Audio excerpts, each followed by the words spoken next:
하나님의 말씀은 출애굽기 31장 1절에서 11절의 말씀입니다.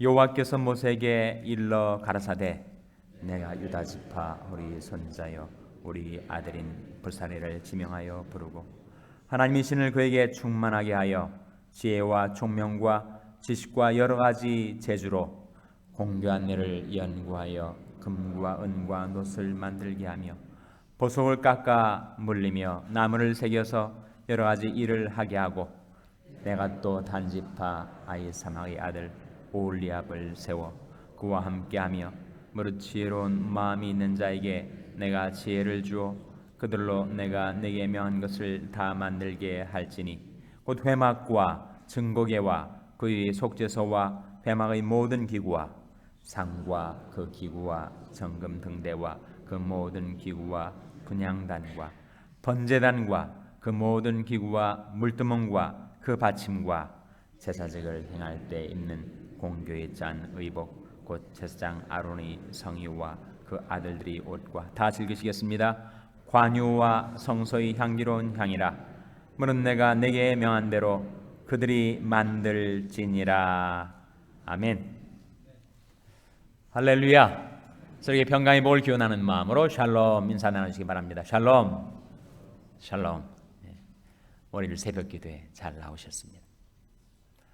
오늘 본 말씀에 보시면 하나님께서 성막을 건조하게 하실 때 하나님께서 두 사람을 택하여 세우시고 그들을 사용하시기 위하여 그들에게 성령을 충만케 하시는 말씀이 나타나 있습니다.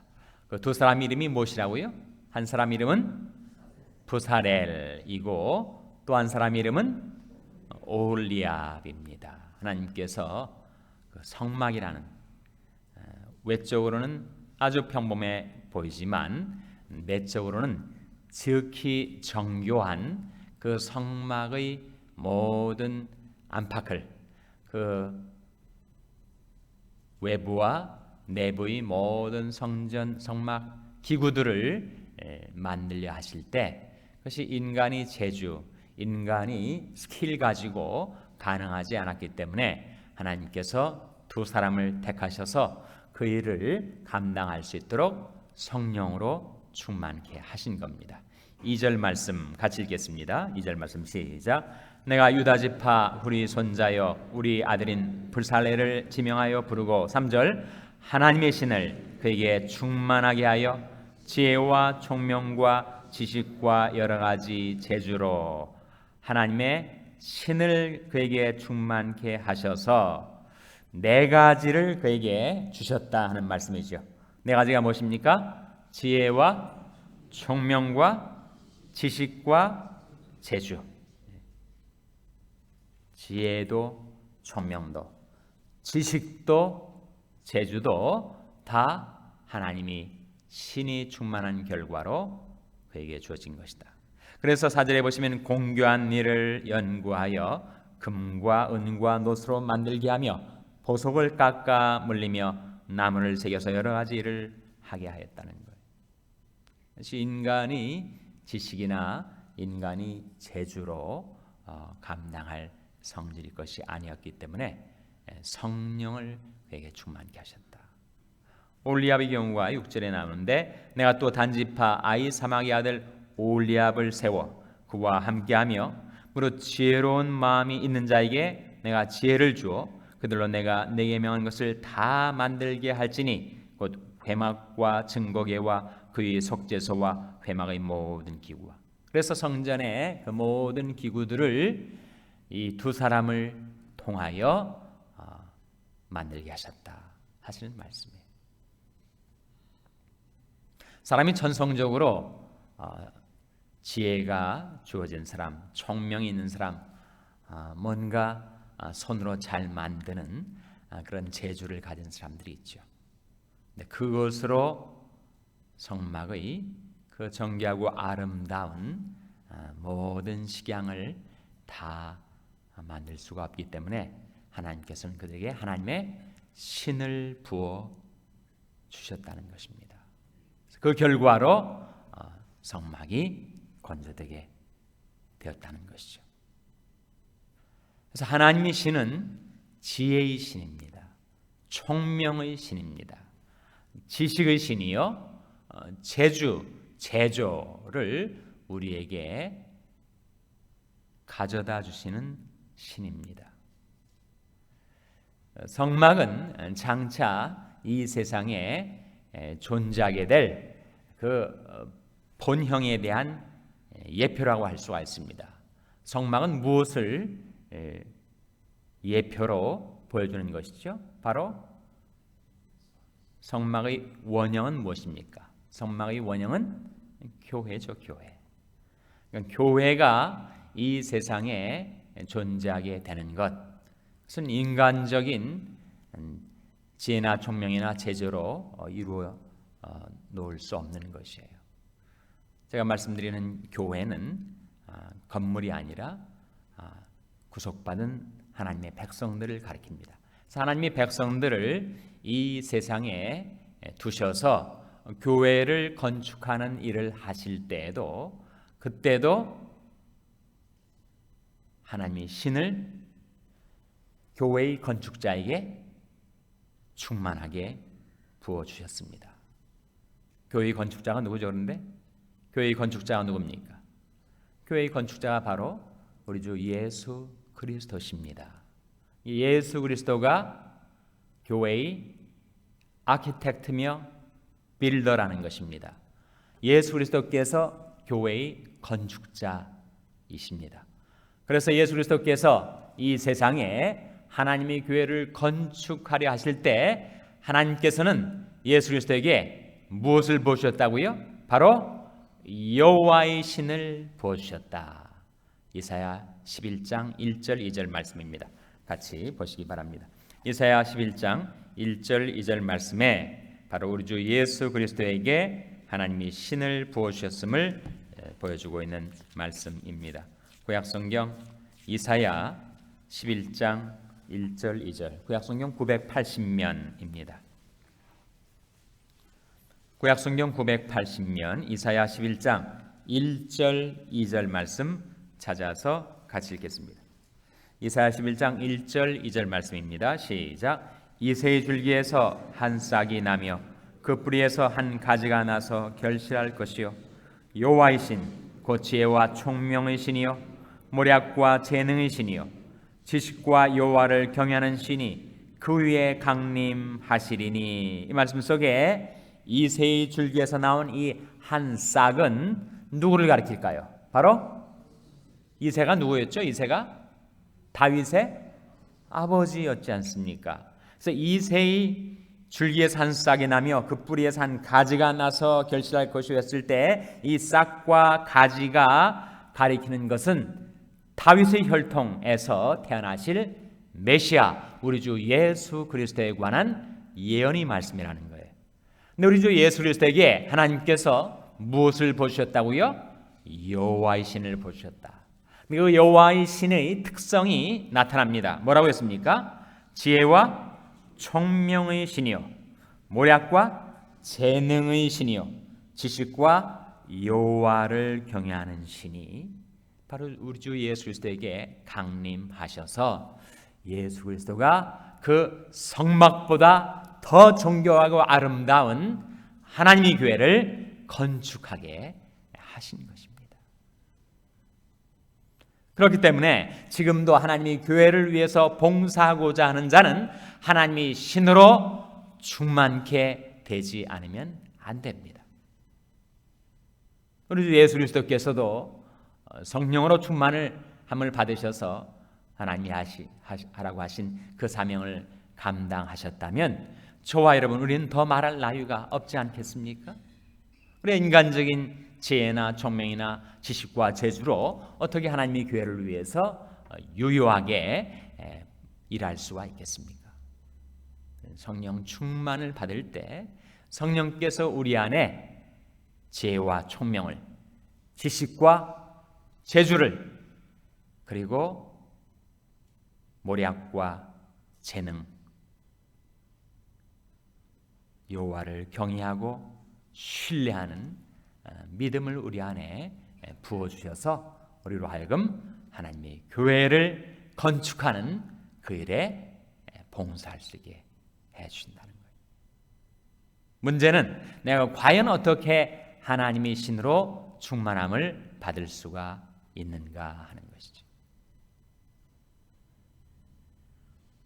성령으로 충만함을 받으려면 첫째로 회개해야 됩니다. 성령은 이름 그대로 거룩하신 영이기 때문에 내가 죄와 짝하여 살 때 성령은 내게 충만히 임하실 수가 없습니다. 죄와의 결별을 선언하고 죄를 떠나 하나님께로 돌이켜 나올 때 하나님께서는 우리에게 성령의 충만함을 주십니다.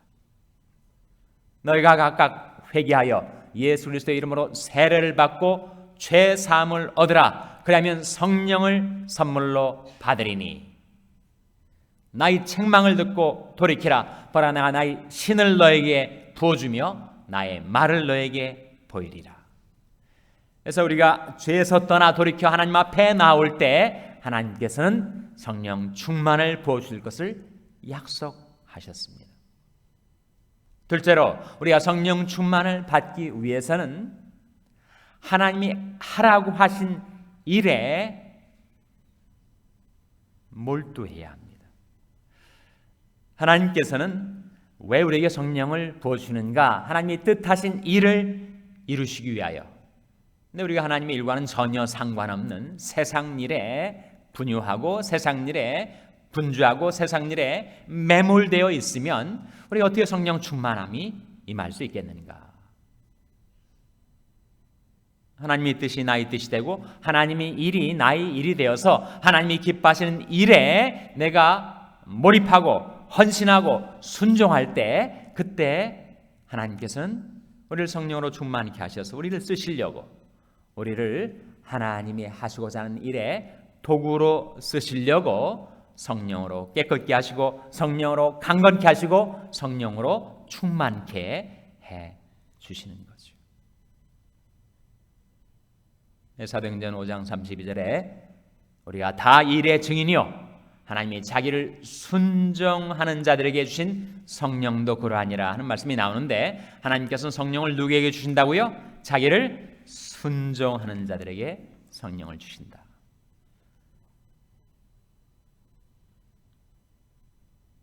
인간적으로 세상적으로 생각을 해보셔도 그것이 맞는 이치 아니겠습니까? 여러분이 사업을 경영하면서 종업원을 쓰려고 하실 때 그 종업원이 내가 경영하는 일하고는 전혀 엉뚱하게 딴 데 가서 일을 하면 그 일을 할 수 있도록 내가 지원을 해주지 않겠죠.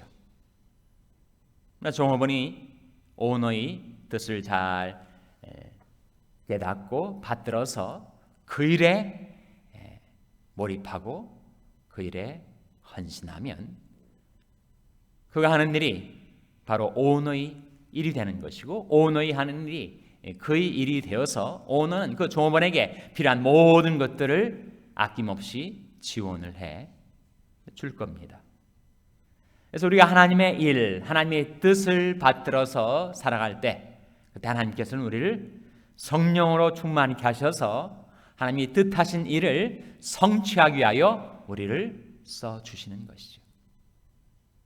셋째로 성령 충만을 받기 위해서는 우리가 공로가 있어서 성령 충만을 받는 것이 아니기 때문에 우리는 믿음으로 기도함으로 성령 충만을 받게 됩니다.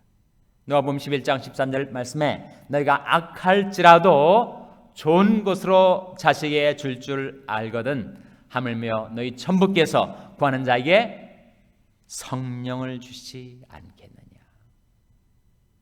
성령은 아무런 공로 없는 나이지만 예수 그리스도의 십자가의 공로를 힘입어서 여러분이 새벽 예배에 참석해서 바라보고 계시는 그 십자가에 흘려진 예수 그리스도의 보혈의 공로 까닭에 우리가 담대히 하나님 앞에 나와서 하나님 제 지혜, 제 총명, 제 능력, 제 수완 가지고는 도저히 감당할 수 없으니 하나님께서 제게 성령을 충만히 주시옵소서 부르죠.